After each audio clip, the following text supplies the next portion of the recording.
मेरा नाम आर्यन है और ये मेरी सैड ब्रेकअप स्टोरी है जो मैं आप सबको सुनाने जा रहा हूँ।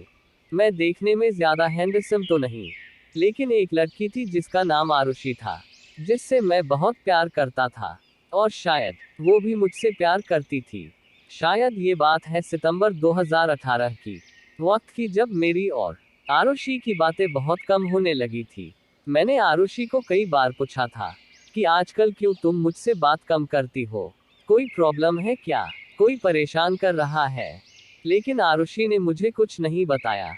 या फिर एक दिन रात को से 11 मुझे आरुषि की याद आ रही थी और मैंने सोचा क्यों ना उससे बात कर लूं। जब फोन किया तो उसका फोन बिजी था। मुझे बड़ी हैरानी हुई कि इस समय उसका फोन बिजी क्यों है।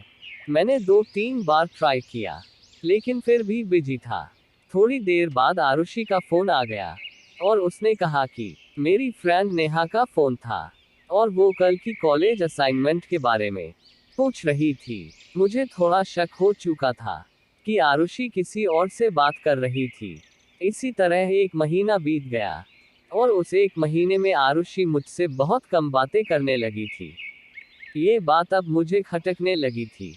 एक दिन मैं मार्केट में कुछ लेने के लिए गया था, तो मैंने देखा कि आरुषि एक लड़के के साथ रेस्टोरेंट में बैठी हुई है।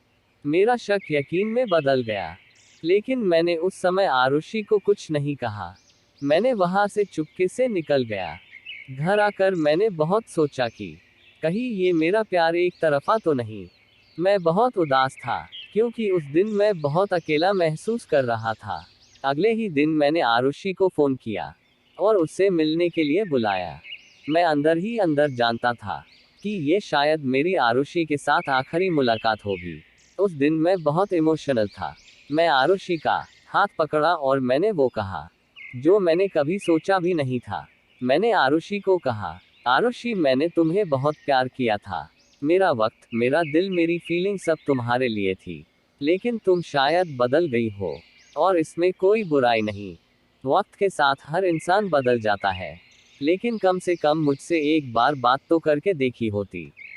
मुझे पता है कि तुम्हारा अफेयर किसी और के साथ भी है, और इसीलिए मैं चाहता हूँ कि तुम मेरे इस बंधन से आज़ाद हो जाओ।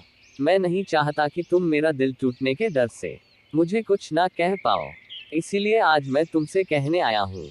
आरुषि, आज के बाद मैं तुम्हें कभी नहीं मिलूंगा, और हाँ, मैं तुम्हें तुम्हारी जिंदगी के लिए शुभकामनाएं देता हूँ और चाहता हूँ कि तुम जिंदगी में हमेशा खुश रहो। आरुषि बिना कुछ बोले मेरी बातें सुन रही थी। शायद उसे भी पता था कि मुझे उसके अफेयर के बारे में पता चल चुका है। उसकी आंखें नम भी थी, लेकिन अब मुझे कोई फर्क नहीं पड़ता था। ब्रेकअप के बाद मैंने क्या सीखा? उस दिन मैंने सीखा कि जो तुम्हारी खामोशी नहीं सुन सकता, वो तुम्हारे लफ्ज भी कभी नहीं सुन सकता। कभी किसी को इतना प्यार मत करो कि वो तुम्हारी जिंदगी बन जाए। उसके जाने के बाद जीना बहुत मुश्किल हो जाता है। प्यार जिंदगी में सिर्फ एक बार होता है, और इसलिए बड़ी सावधानी से अपना लाइफ पार्टनर चुनिए। गलत लाइफ पार्टनर चुनने से आपके इमोशंस और फीलिंग्स का ही हनन होगा। इस दुनिया में माँ बाप से ज्यादा कोई तुम्हें प्यार नहीं कर सकता।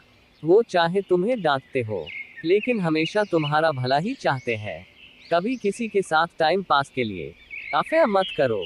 दूसरों के इमोशंस और फीलिंग्स के साथ खेलने का तुम्हें कोई हक नहीं। लोग वादे तो करते हैं, लेकिन तोड़ भी बड़ी आसानी से देते हैं। जब दिल टूटता है तो संभालना बड़ा मुश्किल लगता है। ऐसा लगता है कि जिंदगी रोज मौत दे रही है।